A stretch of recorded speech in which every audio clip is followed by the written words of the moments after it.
Okay, I think we are live. Yes, we are live. Okay.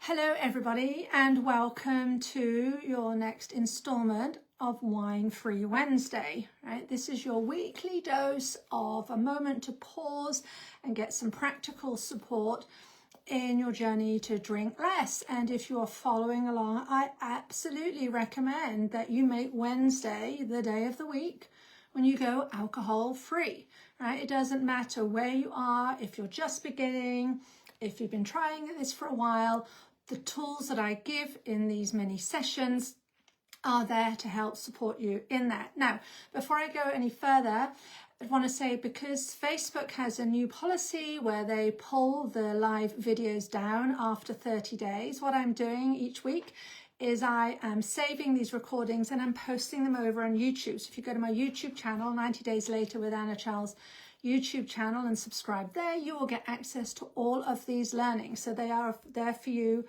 over on YouTube. Again, they will stay in my feed here on Facebook, but then boom, they will vanish, a puff of smoke like Cinderella's carriage at midnight. So if that is where you find them, they're on YouTube. Okay, now today I want to talk about one of my favorite topics. This is willpower. Now, as a brief reminder, when I'm looking at coaching, when I'm working through coaching people, all of my tools are split into 4 categories, and I do see these as like 4 legs of the chair, right? We have mindset. This is all about our beliefs, our thoughts, what we think we're capable of. This is, our brain is what drives the engine. Our brain is what tells us what's possible.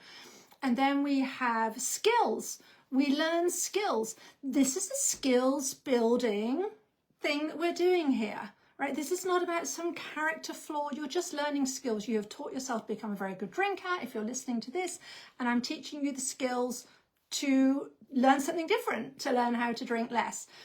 There is identity. This is really important. This is the person you become. And the more you follow along with this, and if you're listening to my podcast, 90 Days Later, what we're doing here is we are not plastering over a layer of I've just got to, just tools. Tools are useful, but they only get you so far. We are changing who you are underneath, how you see yourself in the world and alcohol. And then there is purpose. I always have a week on purpose.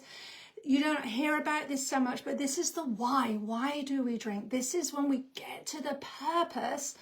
That's when we really make lots of progress. So we're talking today about willpower, and I really want to bust this myth. And I think there's actually a lot of confusion around willpower, right? We hear you don't need more willpower, and then we have other people say, but you just got to try harder, you just got to be more determined. And I have people saying, but maybe I just don't want it enough, or maybe I haven't hit rock bottom. And what's that all about, Anna? And how do I know what willpower is? And is it just me trying too hard? So I'm going to talk about that. And here is what I see happen, right? So we are in the traditional sense. We wake up in the morning, we say, I'm not going to drink today, it's all good. And then we kind of go through the day, and we have our day, our busy day. And then as we get further and further into the day, it becomes less like something we want to do, and it feels harder and harder and harder. And then we start to talk to ourselves. Look, you're going to do this. You have to do this. You decided you're going to do this. You just need more willpower. Just got to battle through. And if you are saying to yourself things like, I just got to get over the witching hour, I just got to try harder, I just got to do, that's willpower at work. Here's how I want to rewrite what willpower is. I want you to consider it's like a bottle of water. Let's say you're going out on a hike, right? We're very sensible. We take a bottle of water. We have that water with us through the day. And as we go through the day, we take sips from it. So over time, it depletes more and more and more and more water. Really, it goes out because we're drinking it. And maybe we have a longer drink at lunchtime and even more comes down. Now we can top it up maybe through the day, but we get to the end of our walk if we're going for a full day and we likely have not very much left. That is willpower. And here's how you're using it up every single day. It is the millions of decisions. I want you just to consider a day in your life. And it doesn't matter whether you've got a high-powered job, whether you're a stay-at-home parent, or maybe even if you're just on holiday. I mean, how many times people say, I just don't want to make any more decisions. I just don't want to decide, right? When my husband says he's going to cook dinner, lovely. And he says, what do you want? I say, I just don't want to decide. So that's what we're doing every day, all day. We're deciding, am I going to get up now? I'm going to get up later. Am I going to wear this to work? I'm going to drive. When am I going to have to leave? Am I going to take a packed lunch? Where am I going to have a coffee? And then we get into all the other. Am I going to do this email? Am I going to listen to my boss? Am I going to have to deal with that? Being polite requires so much willpower of us. Think about it. There's probably people you work with, you probably just don't want to listen to it, but we have this politeness and we go through. So that's what's happening all day. And then here's what happens. We get to the end of the day. And it is at the end of, and this is why willpower and alcohol don't work. The two things collide. It's kind of like, one of these, the tectonic plates, I think you call it, right? We're exhausted and we're looking for relief. And we have the habit, and we have this is the time that you drink. And if we try to fight that at this time, we just give in. No wonder we give in. So that's why it doesn't work. Here's something else I will offer for all of you out there who may be thinking, but I really don't have enough. I mean, it really would help. I know I hear you, Anna, but I think it really would help if I had more willpower. I actually don't believe that to be true. And here's what I see when I work with a lot of my clients. My clients are really super high achievers, right? Very determined, strategic people.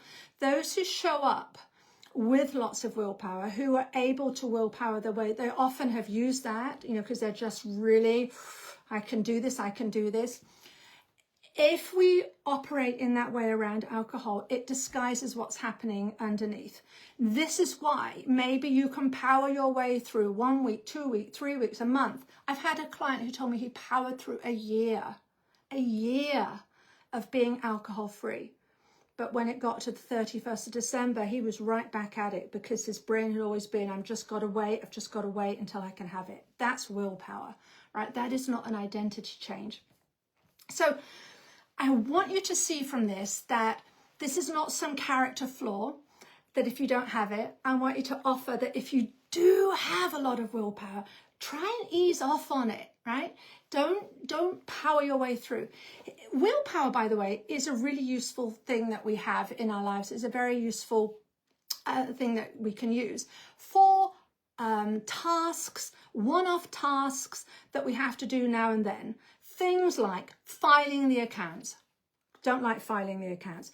Things like mowing the lawn. Hate mowing the lawn. Things like, cleaning out the bins, right? These are all tasks that are kind of one-off tasks that we're never going to really like. It's nothing to do with our identity, nothing to do with our long-term behavior.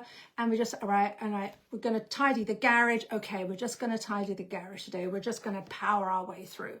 But we do not tidy the garage every day, right? See the difference between that with I've just got to get through the evening. That is so hard. And the more you do that, the more you're going to eventually give in. So I want to encourage you this week. Here's your homework. I want you to consider your relationship with willpower. Do you think you have a lot? Do you think you don't have very much? Are you using it as you're trying to drink less? Even look at the rest of your life. Say, okay, I really use willpower a lot when, I'm around my boss. And I don't want to shout at my boss. I don't want to say what I really think. Or I use a lot of willpower if I've got to go and do this journey and I really don't. Or I've got to go and see these people and I really don't want to see them, but I can do it. I can be polite. I can hold my tongue, right?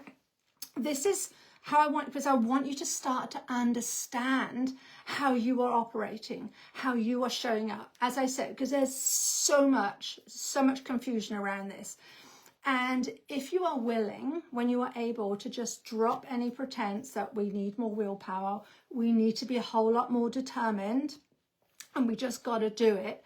When we drop that and we start being kinder and softer with ourselves, not soft in the terms of it doesn't matter, right? Anything goes. I'm not meaning that at all.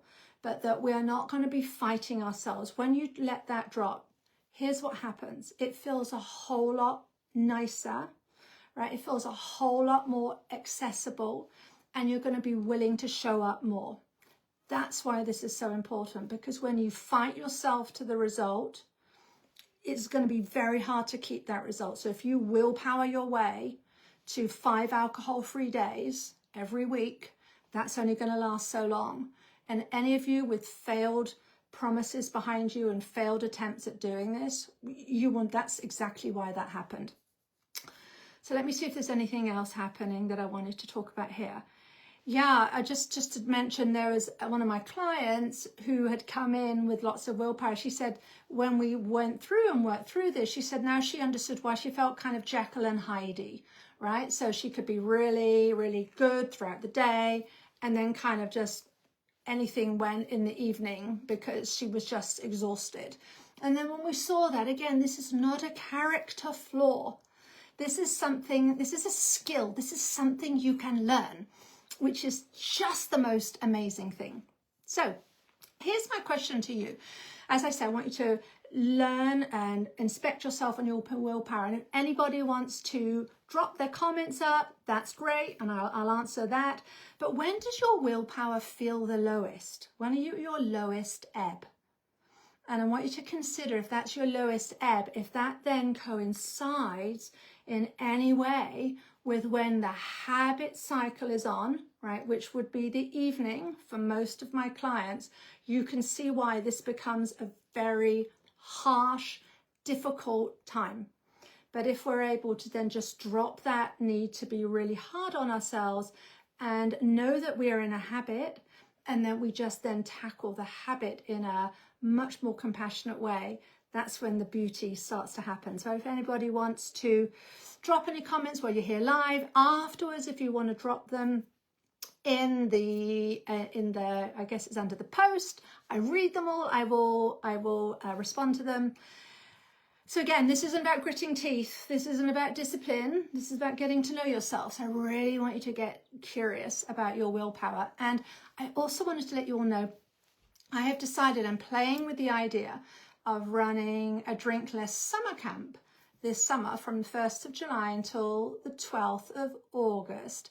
And I want to build a community where we come together and we tackle all topics, summer and holiday, right? Prosecco, drinks on the airplane, drinks around the pool, kind of it's vacation. I want to, live a little, but then fearing what's going on. And then, sort of we come back to reality in September. Right, I've got to be really strong. So I just want to go through September, through the holidays so that you can drink less. Maybe you want to drink 50% less. And I'm going to teaching all the tools. I'm going to be going live. There's going to be a lot of accountability. I want to create a group where we're kind of all cheering each other on. And so there is a link I'm going to drop below where there's a wait list. And basically what I'm doing is I'm sizing up interest on this. Is this something we're going to go ahead with? Again, it's not anything super heavy. This is over the summer months, but I know it's one of those where people say, but Anna, when the sun comes out, it's so hard. It's so hard. I really want the rosé. And so I want to tackle this while the sun is out. Okay, I think that is everything I have. So again, go ahead on that wait list so I can gauge interest. There are going to be some early bird bonuses, by the way, for people who sign up early.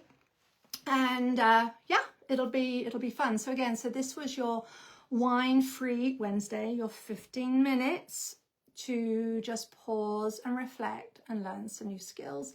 Drop your comments below, and if you want to email me as well, you can do that with your questions, Anna@90dayslater.co. Thanks very much. Bye-bye.